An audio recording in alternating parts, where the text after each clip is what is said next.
자, 우리 같이 하나님의 말씀 보겠습니다. 창세기 14장 17절부터 24절까지 우리 다 같이 한 목소리로 읽겠습니다. 시작. 아브라함이 그돌라오멜과 그와 함께한 왕들을 쳐부수고 돌아올 때에 소돔 왕이 사회 골짜기 곧 왕의 골짜기로 나와 그를 영접하였고 살렘 왕 멜기세덱이 떡과 포도주를 가지고 나왔으니 그는 지극히 높으신 하나님의 제사장이었더라. 그가 아브라함에게 축복하여 이르되 천지의 주제이시오 지극히 높으신 하나님이여 아브라함에게 복을 주옵소서. 너희 대적을 내 손에 붙이신 지극히 높으신 하나님을 찬송할지로다 하매 아브라함이 그 얻은 것에서 10분의 1을 멜기세덱에게 주었더라. 소돔 왕이 아브라함에게 이르되 사람은 내게 보내고 물품은 내가 가지라. 아브라함이 소돔 왕에게 이르되 천지의 주제이시오 지극히 높으신 하나님 여호와께 내가 손을 들어 맹세하노니 내 말이 내가 아브라함으로 치부하게 하였다 할까 하여 내게 속한 것은 실 한 오락이나 들매끈 한 가닥도 내가 가지지 아니하리라. 오직 젊은이들이 먹은 것과 나와 동행한 아넬과 에스골과 마므레의 분깃을 제할지니 그들이 그 분깃을 가질 것이니라. 아멘. 오늘은 창세기 14장 마지막 시간으로 지난 시간에 이어서 오늘 이 14장을 마무리하도록 하겠습니다. 창세기 14장은 그돌라오멜 연합군과 싸워서 대승을 거두고 돌아온 아브라함을 영접한 두 왕의 이야기가 오늘 본문에 있습니다. 소돔 왕 이야기가 먼저 나오다가 이어서 살렘 왕 멜기세덱 이야기가 나오는데 이 멜기세덱의 이야기가 이 이후에는 성경에서 사라지고 나타나지 않아요. 그러다가 시편 110편에 가면 다윗 왕이 한번 언급하고 히브리서 5장 7장에 가면 히브리서 기자에 의해서 이 멜기세덱이라는 이름이 언급됩니다. 성경에 이렇게 단 3번 등장하는 멜기세덱. 그러나 이 사람의 이야기는 많은 궁금증을 우리에게 자아냅니다. 그래서 오늘은 그 멜기세덱을 만나보려고 합니다. 여러분, 멜기세덱의 그 이름을 보면 살렘 왕 멜기세덱 이렇게 되어 있어요. 살렘이라는 말은 평화로운 그러한 뜻이에요. 예루살렘의 옛 지명이 살렘이었는데 평화롭다라는 뜻입니다. 멜기세덱의 멜렉은요 왕이란 뜻입니다. 멜기가 멜렉이라는 말에서 나온 건데 왕이라는 뜻이고 멜렉. 그리고 세덱이라는 말은 제데크라고 하는 의로운이라는 그러한 뜻이에요. 그래서 멜기세덱은 무슨 말이냐면 의로운 왕 이런 뜻이에요. 살렘 왕 멜기세덱 하면 평강 의의 왕이란 뜻이에요. 누가 생각납니까? 이사야 선지자가 예언했던 메시아가 의와 평강의 왕이거든요. 이 정도만 알면 창세기 14장을 벌써 반은 안 거예요.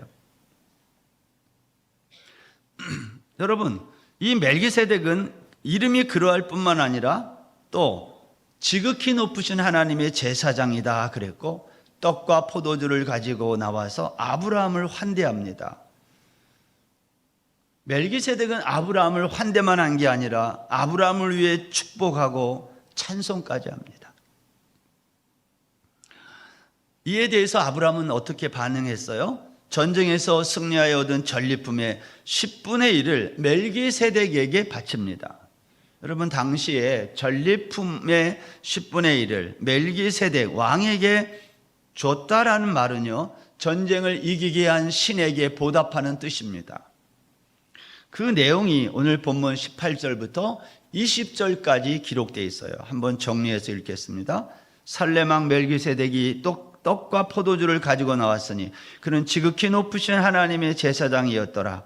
그가 아브라함에게 축복하여 이르되 천지의 주제이시오 지극히 높으신 하나님이여 아브라함에게 복을 주옵소서. 너희 대적을 내 손에 붙이신 지극히 높으신 하나님을 찬송할지로다 하며 아브라함이 그 얻은 것에서 10분의 1을 멜기세덱에게 주었더라. 그런데 여러분, 이 광경을 지켜보던 소돔 왕이 아브라함에게 말합니다. 포로로 잡혀갔던 소돔 사람들은 나에게 주고 전리품은 네가 가지라는 거예요. 21절에 보면. 여러분, 그러나 소돔 왕의 이와 같은 태도는요, 경우에 맞지 않아요. 왜냐? 고대 사회에서 전쟁에서 이기면 이긴 자가 패한 자의 모든 소유권을 갖는다고 했어요. 소돔 왕은 전쟁에서 이겼습니까? 졌습니까? 졌어요. 따라서 소돔 왕은 이런 말을 할 자격이 없어요. 오히려 아브라함은 승자이기 때문에 모든 소유권이 있었던 것입니다.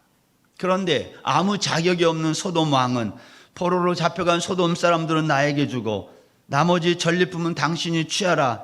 이것은 무례한 태도예요. 아브라함은 승자로서 모든 것을 마음대로 할 수 있었습니다. 그렇지만 아브라함은 여호와께 손을 들어 맹세하면서 소돔 왕에게 이렇게 말했어요.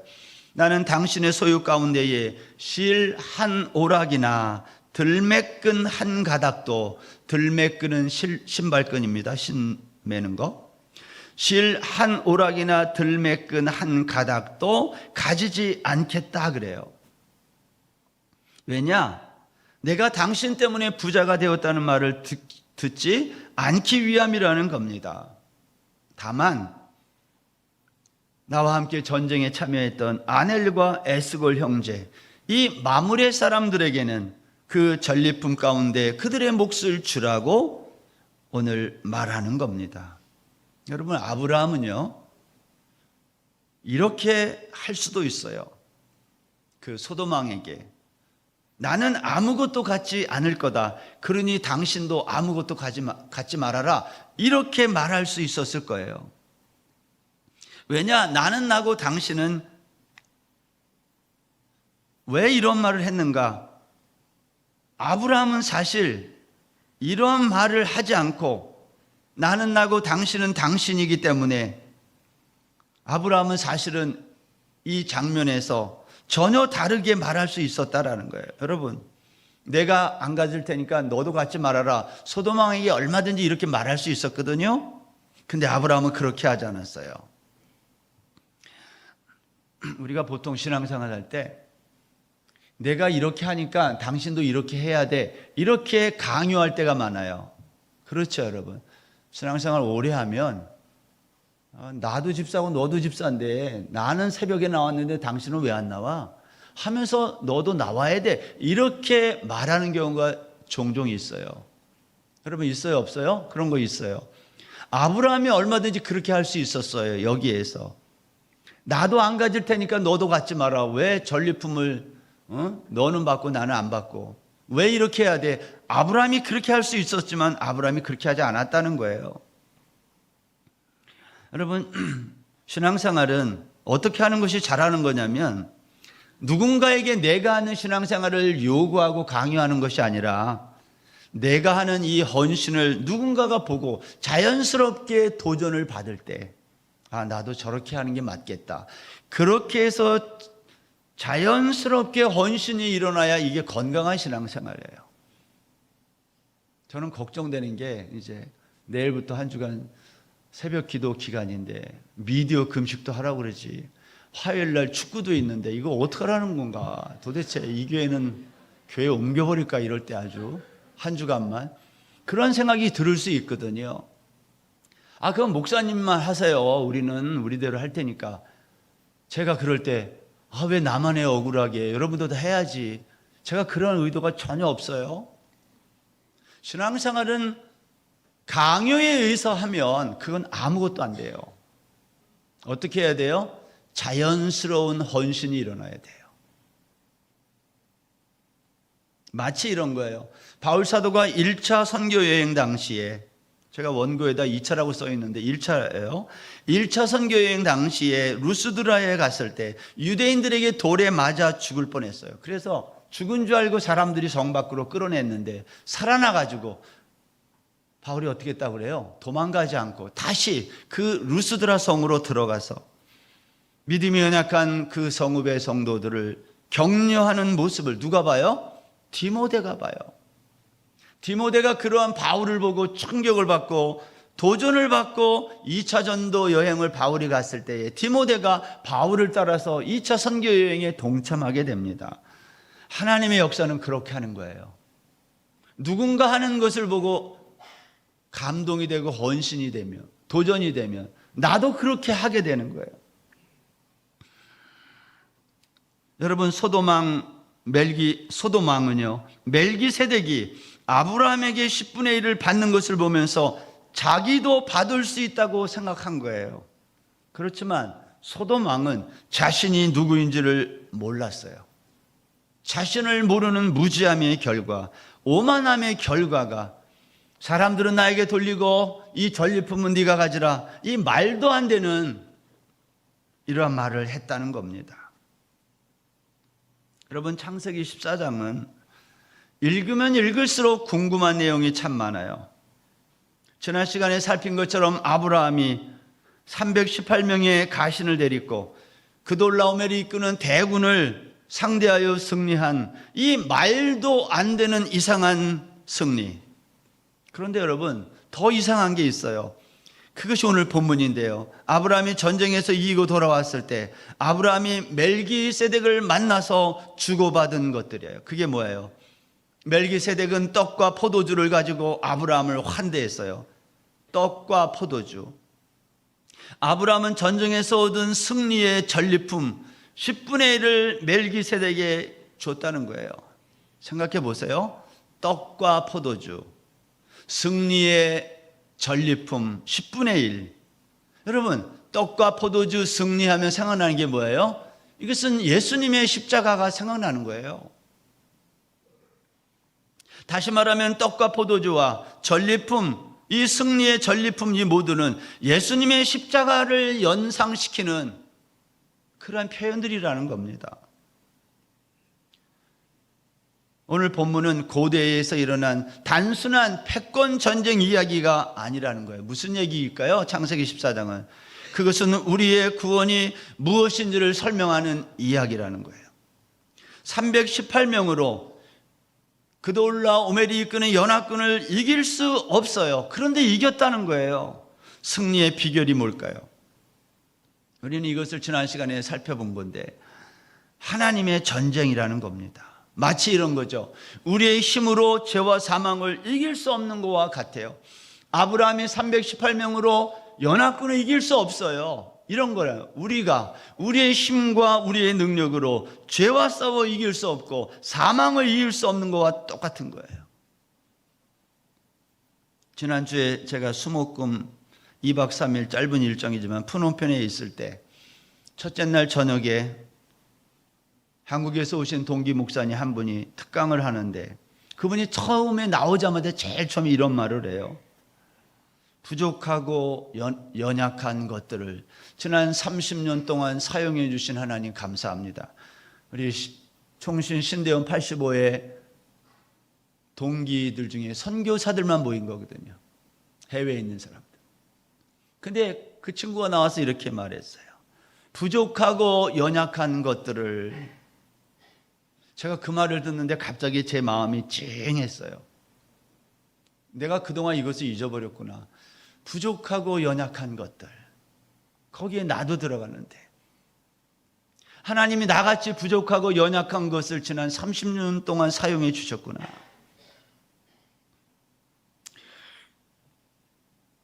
사랑하는 여러분, 우리는 그렇게 부족하고 연약한 것들이에요. 그런데 하나님이 우리를 지금도 사용하고 있는 거죠. 만일 우리의 힘으로 죄와 싸워 이기고 우리의 힘으로 사망을 이길 수 있다면 왜 하나님이 예수 그리스도를 독생자를 이 세상에 보내시고 십자가에 못 박혀 죽게 하셨을까요? 우리가 이 죄와 사망의 싸움에서 이길 수 없기 때문에, 부족하고 연약한 것들이기 때문에 예수님이 필요하고 십자가가 필요한 거예요.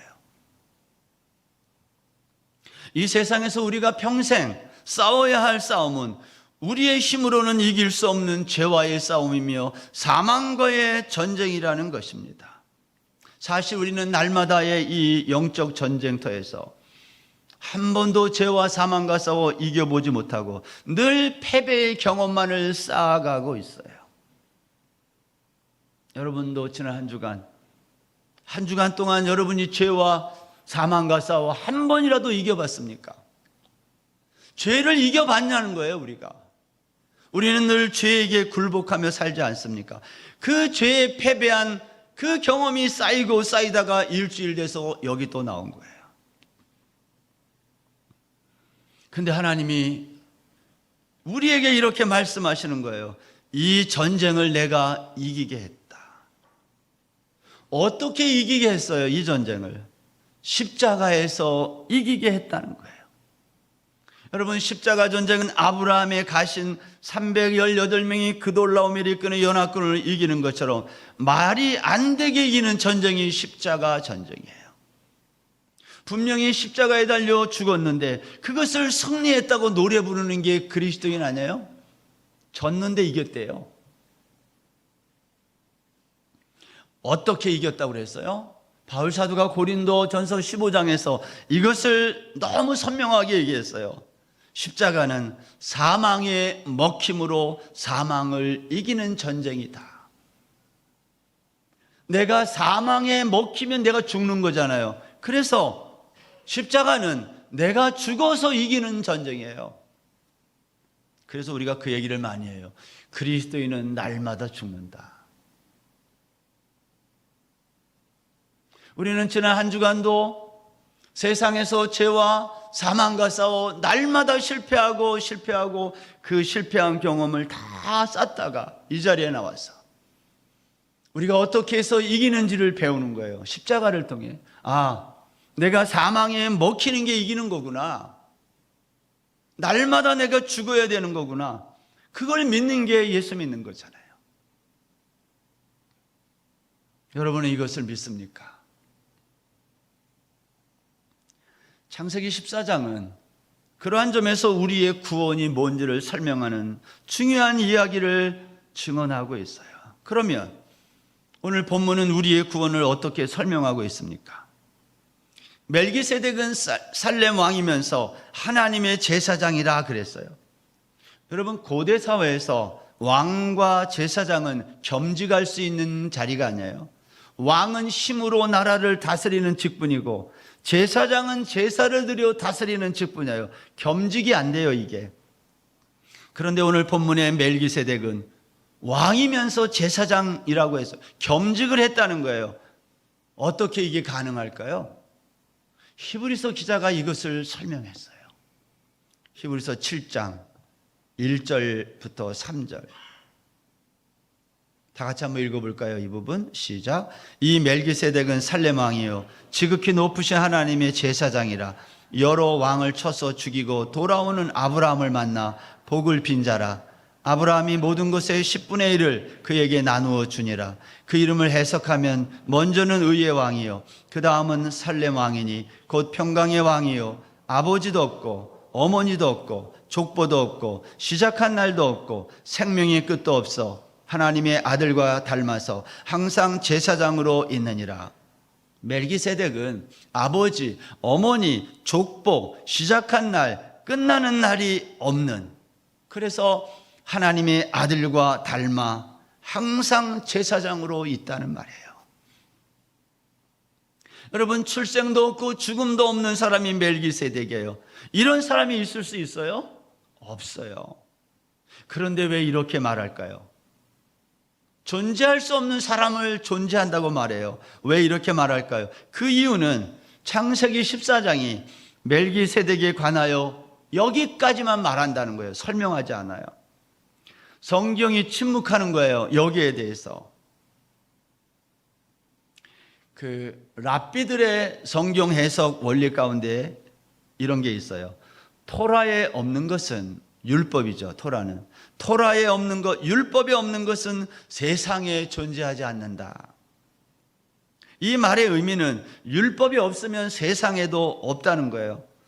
여러분, 이러한 랍비들의 해석 원리에 따르면 족보도 출생도 끝도 없는 멜기세덱은 이 세상에 존재하지 않는 사람이라는 말이 돼요. 그렇다면 이 사람은 누굴까요? 히브리서 기자는 이 사람이 하나님의 아들과 닮아서 이러한 말을 쓰는 이유가 여기에 있어요. 하나님의 아들과 닮았다. 하나님의 아들이라면 예수 그리스도인데 예수 그리스도의 무엇을 닮았다는 걸까요? 그것은 예수 그리스도의 영원성을 닮았다 그런 말이에요. 멜기세덱은 하나님의 아들 예수 그리스도를 닮아서 그래서 영원한 제사장이다 그런 말이에요. 멜기세덱은 우리 구원의 원형이신 예수 그리스도의 모형으로 등장하여 우리가 어떻게 영원한 구원에 이르게 되었는지를 설명하는 구약의 모형이에요. 우리의 구원을 설명하기 위해 등장한 사람. 멜기세덱은 살렘 왕의 직분을 가졌지만 동시에 하나님의 제사장으로 우리의 구원을 이루어 간다는 것입니다. 그러면 하나님의 제사장 멜기세덱은 우리의 구원을 어떻게 이루어 갈까요? 이 멜기세덱이 하는 행위, 그 일이 바로 십자가에서 예수 그리스도가 했던 일과 똑같다는 거예요. 어떻게? 제사장 된 자신이 스스로 제물이 되어 자기를 제사로 드려 이루는 것.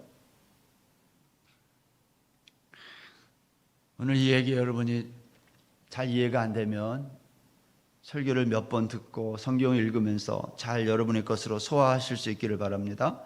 제사장 된 자신이, 제사장은 보통 제물을 다른 걸 잡아 죽여야 돼요. 근데 이 멜기세덱은, 영원한 제사장은 자기가 제물이 되어 드렸다는 거예요. 이게 누구예요? 예수님을 가르치는 말이에요. 성경은 우리가 어떻게 죄와 사망을 이기고 구원을 얻게 되었는지를 말도 안 되는 아브라함의 이 고대 전쟁을 통해 설명하는 것입니다.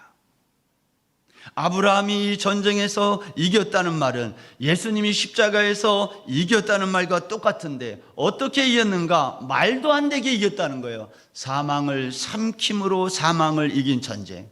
이 전쟁은 영적인 전쟁이라는 거예요. 동시에 제사장인 자신이 자신을 제물로 드려 제사장 직분을 감당한 이 놀라운 사건, 이것을 구원이라 그래요. 여러분, 멜기세덱은 참 신비한 인물입니다.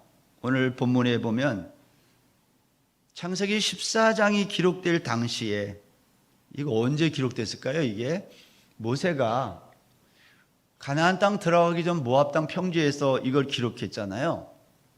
그럼 그때가 언제쯤 돼요?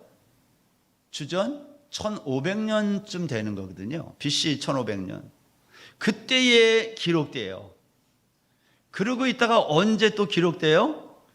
그때로부터 다윗 때까지 한 500년이 지나요. 만약 아브라함 때 이 이야기가 있었다면 그때부터 계산하면 900년 뒤에, 이 성경을 기록한 때로부터 하면 500년 뒤에, 정확하게 말하면 900년이 지난 다음에 다윗이 이걸 시편 110편에서 쓰는 거예요. 아브라함의 그때로부터 900년이 지난 다음에 다윗이 시편을 쓸 때에 이렇게 110편 4절에서 말했어요.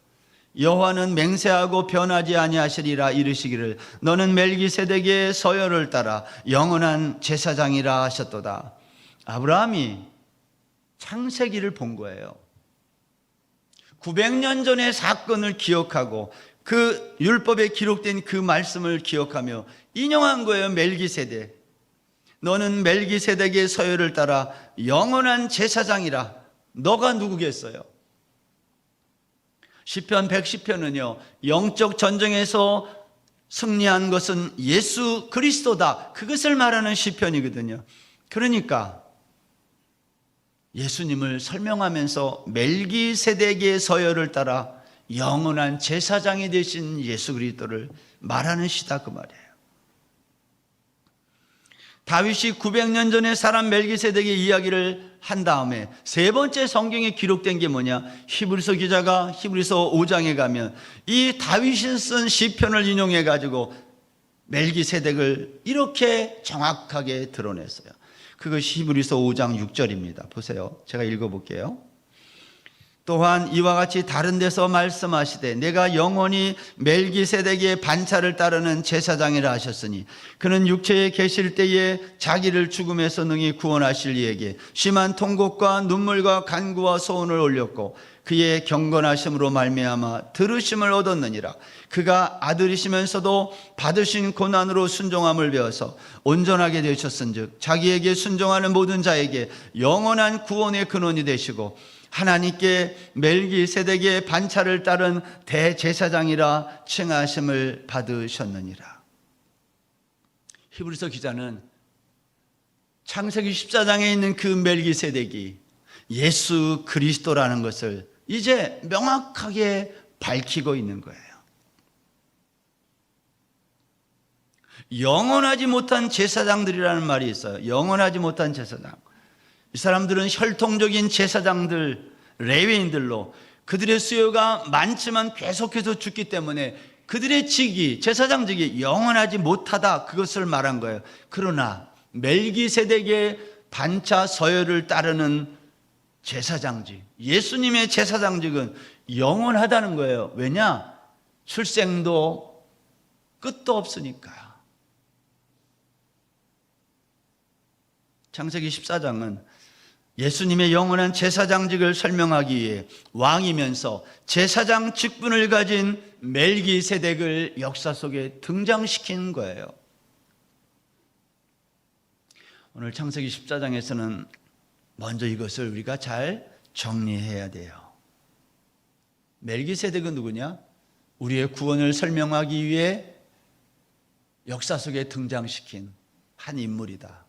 그 멜기세덱은 예수 그리스도의 모형이다. 이게 이제 창세기 14장의 첫 번째 우리가 중요하게 정리해야 될 사항이에요.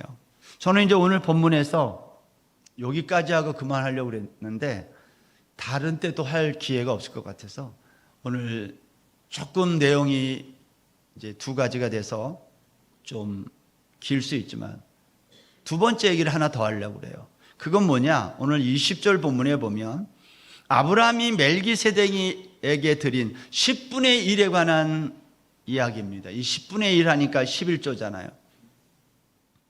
일반적으로 사람들은 11조를 소득의 11조라 생각해요. 하나님께 소득의 11조를 드리는 거예요. 왜 드려요? 우리가 11조? 복 받기 위해서 드려요. 이런 겁니다. 내가 하나님께 11조를 드릴 테니 하나님은 나에게 복을 달라는 거예요. 그런데 여러분, 만일 이런 생각으로 11조를 드린다면 복을 받아야 되잖아요. 그 복이 뭔지는 이따가 다시 규정하겠지만 만약 우리가 생각하는 그러한 복이라면, 근데 11조를 드렸는데 복을 못 받으면 어떻게 해야 돼요? 여러분이 잘 생각해 보세요. 드리면 복을 준다고 해서 드렸는데 복이 안 오네. 그러면 어떻게 해야 돼요? 얼른 종목을 바꿔야 돼요. 여기에 투자했는데 이게 별로 재미가 없으면 얼른 종목을 바꿔야지. 계속 그 종목을 고집하면 망하는 거잖아요. 여러분, 그런 겁니까? 11조가. 그래서 성경이 말하는 11조가 뭔지를 조금 정리할 필요가 있어요. 여러분, 11조에 대한 성경에 몇 군데 제가 기록을 말씀을 드리겠습니다. 창세기 레위기 27장 30절 보세요. 그리고 그 땅의 10분의 1 곧 그 땅의 곡식이나 나무의 열매는 그 10분의 1은 여호와의 것이니 여호와의 성물이라. 여러분, 여기에서 제일 중요한 단어가 뭘까요? 그 땅의 10분의 1, 여기에 그 땅이 어디죠? 가나안 땅. 11조는 다른 땅에서 난 것을 드리는 게 아니라 그 땅의 10분의 1을 드리는 거예요. 가나안 땅의 10분의 1. 그러니까 가나안 땅 바깥에 사는 사람들과는 관계없는 얘기다, 그 뜻입니다. 두 번째, 11조는 모든 사람들이 함께 먹고 즐거워하는 거지, 이 11조 가지고 레위인들만 먹여 살리는 게 아니었다는 거예요. 성경 한번 보겠습니다. 신명기 14장 22절부터 29절까지 제가 읽겠습니다. 눈으로 보세요. 너는 마땅히 매년 토지 소산의 11조를 드릴 것이며 내 하나님 여호와 곧 여호와께서 그의 이름을 두시려고 택하신 곳에서 내 곡식과 포도주와 기름의 11조를 먹으며 또 내 소와 양의 처음 난 것을 먹고 내 하나님 여호와 경외하기를 항상 배울 것이니라. 그러나 내 하나님 여호와께서 자기의 이름을 두시려고 택하신 곳이 내게서 너무 멀고 행로가 어려워서 내 하나님 여호와께서 그 풍부히 주신 것을 가지고 갈 수 없거든 그것을 돈으로 바꾸어 그 돈을 싸가지고 내 하나님 여호와께서 택하신 곳으로 가서 내 마음에 원하는 모든 것을 그 돈으로 사되 소나 양이나 포도주나 독주 등 내 마음에 원하는 모든 것을 구하고 거기 내 하나님 여호와 앞에서 너와 내 건속이 함께 먹고 즐거워할 것이며 내 성읍에 거주하는 레위인은 너희 중에 분깃이나 기업이 없는 자이니 또한 저버리지 말지니라. 신명기에 있는 이 11조에 관한 이야기는 어떤 내용을 담고 있습니까? 여호와께서 택하신 장소에다 드려야 되는데 거기가 너무 멀어요. 지방에 살면 멀잖아요. 그래서 행로가 어려워요. 여행길이 힘들어. 그러면 어떻게 하라는 거예요? 돈으로 바꿔가지고 오라는 거예요. 돈으로. 그래서 거기에서 네가 원하는 것을 사가지고 드리라는 거예요. 여러분들이 지금 다 돈으로 바꿔서 드리잖아요. 농사 짓는 사람이 있다면. 그런데 여기에 더 중요한 얘기가 있어요. 신명기에. 그것을 드려가지고 어떻게 하라는 거예요? 너와 내 권속이 함께 먹고 즐거워하라는 거예요. 11조는 레위인들만을 위한 것이 아니라 드린 사람과 그들의 가족들 다 같이 함께 먹고 즐거워하는 거예요. 다만 분깃이 없는 사람들, 레위인과 같은 사람들을 잊지 말라 이 말은 그들과 같이 누리라는 거예요. 그런데 이스라엘 백성들은 하나님이 베풀어 주신 은혜를 함께 누리지 않았다는 거예요. 이 말은 자기만 누렸다는 거예요. 그래서 이스라엘이 망해요. 말라기 선지자는 이것을 가리켜 도둑질했다 이렇게 말해요. 말라기 3장 8절 보겠습니다. 사람이 어찌 하나님의 것을 도둑질하겠느냐. 그러나 너희는 나의 것을 도둑질하고도 말하기를 우리가 어떻게 주의 것을 도둑질하였나이까 하는도다. 이는 곧 11조와 봉헌물이라. 11조를 들여서 너희들이 다 같이 너와 너 권속과 분깃이 없는 사람들, 가난한 사람들과 같이 너희가 그걸 누리고 즐거워해야 되는데 너희들이 그렇게 하지 않고 너희들 자신만을 위해서 그것을 누렸다. 그것을 도둑질했다 그래요. 말라기 시대에 이스라엘 백성들은 예전처럼 망하기 전처럼 율법을 지키지 않았어요. 그래서 하나님이 이렇게 말했어요. 너희는 내게로 돌아와라. 그런데 돌아오지 않아요. 이스라엘 백성들이 하나님께로 돌아오지 않은 대표적인 모습으로 말라기 선지자는 11조를 들어 말하는 거예요. 그런데 여러분, 말라기서가 말하는 이 11조는 우리가 생각하는 그런 11조가 아니라는 것을 알아야 돼요. 우리가 생각하는 11조는 소득의 10분의 1 그거잖아요. 근데 말라기가 말하는 11조는 그 소득의 10분의 1이 아니라 8절에 있는 하나님의 것을 도둑질하겠느냐 할 때에 하나님의 것은요, 히브리 원문에는 하나님의 것이라고 안 돼 있고 하나님이라고만 돼 있어요. 하나님을 도둑질하겠느냐, 이게 무슨 말이에요? 하나님의 것이 아니라 하나님을 도둑질한다는 거예요. 여러분, 하나님은 하늘의 복을 우리에게 주시기 위해 11조를 드리라고 하는 겁니다. 그런데 이스라엘 백성들은 그 드리라는 11조를 안 드리고 뭘 드렸어요? 엉뚱한 11조를 드렸다 그 말이에요. 제가 왜 이걸 엉뚱한 11조라고 말하냐면 이 11조라는 이 히브리 말은요, 단어의 뜻은 마세르라는 뜻인데 이것은 10번째 것 이라는 뜻이에요. tenth part, 영어로 말하면 10번째 것. 여러분, 성경에 보면 이 10번째 것, 10의 하나, 이것을 어떻게 성경이 많이 설명하냐면 처음 난 것, 첫 열매, 장자, 가장 좋은 것, 그러한 의미가 이 마세르라는 단어에 있는 거예요. 그래서 출애굽기 13장 11절 이하에 보면 이렇게 말합니다. 여호와께서 너와 네 조상에게 맹세하신 대로 너를 가나안 사람의 땅에 인도하시고 그 땅을 내게 주시거든 너는 태에서 처음 난 모든 것과 내게 있는 가축의 태에서 처음 난 것을 다 구별하여 여호와께 돌리라. 수컷은 여호와의 것이니라. 나귀의 첫 새끼는 다 어린 양으로 대속할 것이요 그렇게 하지 아니하려면 그 목을 꺾을 것이며 네 아들 중 처음 난 모든 자는 대속할지니라. 그때에 바로가 완악하여 우리를 보내지 아니하며 여호와께서 애굽 나라 가운데 처음 난 모든 것은 사람의 장자로부터 가축의 처음 난 것까지 다 죽이셨으므로 태에서 처음 난 모든 수컷들은 내가 여호와께 제사를 드려서 내 아들 중에 모든 처음 난 자를 다 대속하리니. 여기에 제일 많이 나오는 단어가 뭐예요? 처음 난 것, 처음 난 모든 자. 그러면 여러분, 말라기서에서 하나님을 도둑질했다는 이 말의 의미는 뭘까 하는 거예요. 처음 난 게 누구예요? 장자가 누구예요? 만물이 뭐예요? 첫 열매가 누구예요? 예수 그리스도를 설명해요, 성경이. 그러니까 하나님을 도둑질했다는 말은 너희들이 예수 그리스도를 도둑질했다는 말이에요. 그분이 장자이며 그분이 첫 열매며 그분이 가장 좋은 것이기 때문에 하나님 우리에게 이렇게 말하는 거예요. 나는 하늘의 복을 너희에게 주기 위해. 하늘의 복이란, 성경에서 복은 영생, 구원을 말해요. 내가 너희들에게 하늘의 영생, 구원의 복을 주기 위해 나의 장자 예수 그리스도 내 아들을 드리라고 했는데 너희는 내 아들을 드리지 않고 엉뚱한 11조를 드렸다는 거예요. 엉뚱한 11조란 뭐죠?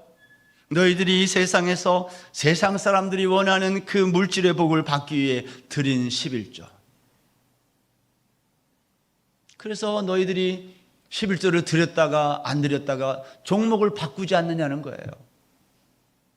이 교회에다 드리면 복을 받을까 해서 이 교회에다 드려보고 못 받으니까 또 다른 교회에다 드리고 그 교회는 다 안 되니까 또 이제는 종교를 바꿔 드리고, 그게 다 엉뚱한 11조예요. 하나님이 우리에게 약속한 복은 그러한 복이 아니다라는. 내가 너희들에게 주려고 하는 복은 영생의 복, 구원의 복이라는 거예요. 근데 너희들은 엉뚱한 11조를 드렸다는 거예요. 말라기 1장 8절에 이렇게 말하죠. 만군의 여호와가 이르노라. 너희가 눈먼 희생제물을 바치는 것이 어찌 악하지 아니하며 저는 것 병든 것을 드리는 것이 어찌 악하지 아니하냐. 이제 그것을 너희 총독에게 드려보라. 그가 너를 기뻐하게 했으며 너를 받아주겠느냐. 하나님이 우리에게 주시려 하는 복, 영생, 구원. 그런데 우리는 이러한 복을 원하지 않고 세상의 복을 원한 것입니다. 여러분, 성경이 말하는 11조는 예수 그리스도를 말하는 거예요. 이걸 잘 이해하셔야 돼요. 따라서 출애굽 당시에 유월절 어린 양이 11조예요.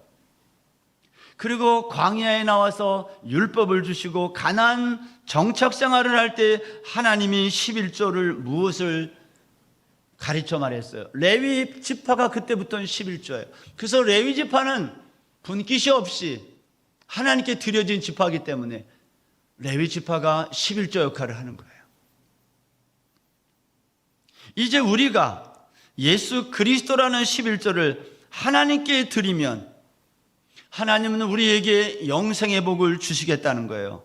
그런데 여기 문제가 있어요. 예수 그리스도는 이미 십자가에서 드려지셨어요.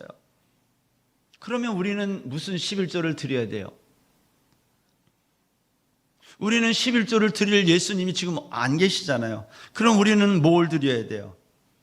우리는 나를 드리는 거예요. 왜 나를 드려야 될까요? 나는 예수 그리스도와 하나 된, 예수 그리스도와 연합된 자이기 때문에 그래요. 예수 그리스도를 11조로 하나님께 드린다는 것은 나를 드린다는 다른 의미예요. 다른 말이에요.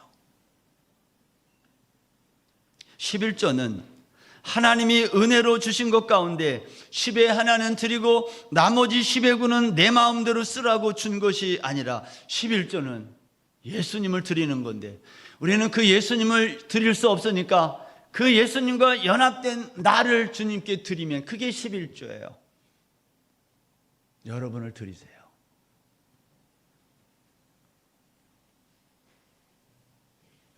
우리가 세상에서 있는 이 물질, 돈 몇 푼으로 하나님께 드리면서 내 11조 했다 그러지 말고 나를 드리라 그 말이에요. 그래서 정리하면 이렇게 돼요. 11조는 도표 보여주세요. 11조는 10번째 것인데 마셀인데요, 이것은 장자와 같은 거고, 이것은 유월절 어린 양과 같은 것이며, 이것은 예수 그리스도이며, 예수 그리스도는 결국 나인 거예요. 창세기 14장은